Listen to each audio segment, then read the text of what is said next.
এই যে আমার ইউটিউব ফ্যামিলি, তোমরা কেমন আছো? ভালো আছো তো? নিশ্চয়ই ভালো আছো। আর দেখতেই পাচ্ছ আমি কথা বলছি আর আমার সঙ্গে সঙ্গে মেয়েটাও পাক্কা বুড়ি হয়েছে, মেয়েটাও কথা বলছে।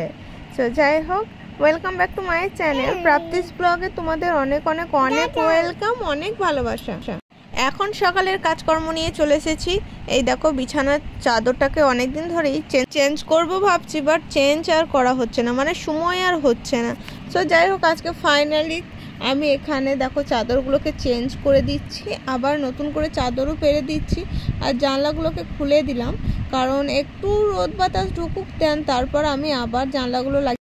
এখন এত রোদ আর ঝালাসগুলো ঢুকলেও ঘরটা একদম পুরো গরম হয়ে থাকে। আর দুপুরে না ঢাকানি শুয়ে পড়েছো, ঢাকানি শুয়ে পড়েছো এই। আর আমি কিছু করলেই তো মেয়ে আমার বদমাশি শুরু করে। দেখতেই পেলে কেমন বালিশগুলোকে সাজিয়েছে, ও নিজেই সাজিয়েছে দিয়ে শুয়ে পড়েছে। আমি এখানে বালিশের কভারগুলোকে পরিয়ে দিচ্ছি। দেন সাইডে গান হচ্ছিল টিভিতে, সেই জন্য মিউট করেছি। অনেক কথায় বাবুর সাথে বকাবকি করছিলাম, ওকে বলছিলাম ওঠ ওঠ। আর এখন জানো তো, ও প্রচণ্ড দুষ্টুমি করছে আর প্রচণ্ড জ্বালাচ্ছে, মারছে আমাকে, জানো তো, ও খুবই মারে। আর দেখো, তা করতে করতে এখানে আমি যে ডেটগুলোকে কেটে কেটে দিই, তো সেগুলোই করছিলাম।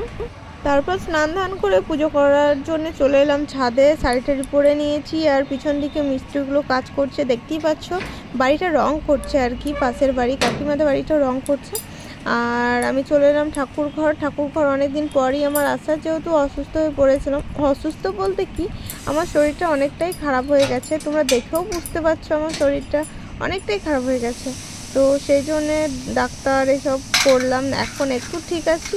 তো বাড়িতে পুজো দেওয়ার মতো সেরকম কেউ নেই কো, তো ভাবলাম যে চলো পুজোটা দিয়ে দিই, দেন তারপর রান্নাবান্না কী হবে না হবে সেগুলো দেখা যাবে। তাই এই যে বাসনগুলো, ঠাকুরের বাসনগুলো আছে, প্রদীপগুলো আছে। আর একটা ভুল করে ফেলেছি, নিচে তেলটা রাখা আছে, যেহেতু ঠাকুরের প্রদীপ জ্বালানোর যে তেলটা আছে সেটা নিচে কিনে এনেছে নতুন, রাখা আছে, ওটা আনা হলো না। তাই আজকে প্রদীপ কিন্তু জ্বালানো হলো না কো। আর তাই এখন দেখো ঘর দুয়ার এখন ভাবছি যে যাব, তো থাক সেই সন্ধ্যের সময়তে, আমি যদি হয় তো আমি আবার সেই সন্ধ্যের সময়তে নিয়ে আসবো তেলটা। এখন এই যে ঘর দুয়ারটা মুছবো, পরিষ্কার করব। আর তারপর বাসনগুলো তো ধুয়ে রেখে এসেছি। তারপর এখানে ঘরটা মুছি করে দেন আমি ঠাকুরকে যেমন জল দেয় সেরকম জল দিয়ে দেবো। কারণ তোমরা তো দেখেছো আমার ব্লগে অনেক সময় আমি ঠাকুরকে জল দিয়েছি, অনেক সময় শেয়ার করেছি, তোমরা হয়তো দেখেছো। তো যাই হোক, অনেকদিন পরই অনেকটা টাইম নিয়ে ব্লগিংটা করলাম। ব্লগিং কিছু প্রবলেমের জন্য ব্লগিংটা করা হচ্ছিল না আমার। আর মেয়ে দেখছে তো বদমাশি করতে করতে কাঁদতে লেগেছে। তো চলো,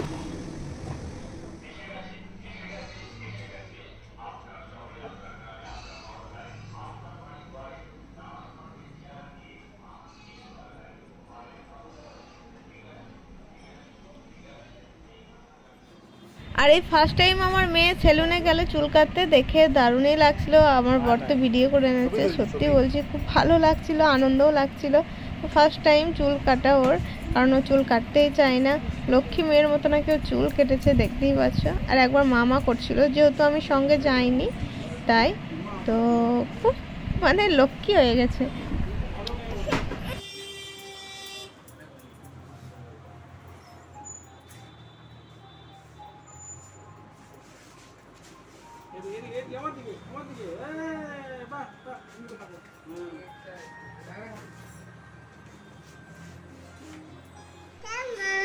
নিজে খোল জামাটা, জামাটা নিজে খোল। এই তাকাতো বাবু, তো চুলটো দেখি, চুলটো দেখি, চুলটো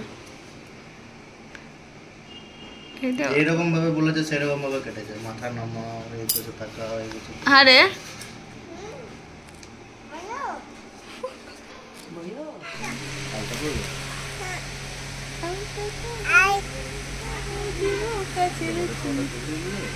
হ্যাঁ কত বাচ্চা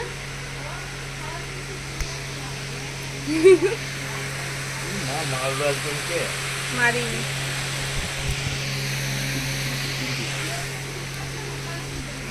চুমু দে, একটা চুমু দে।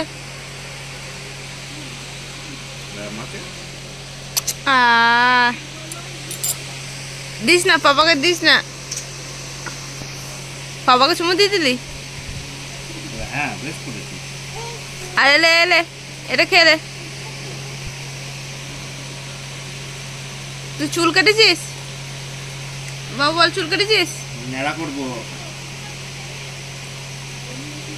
আরে নেড়া করবি? নেই জুস নেই।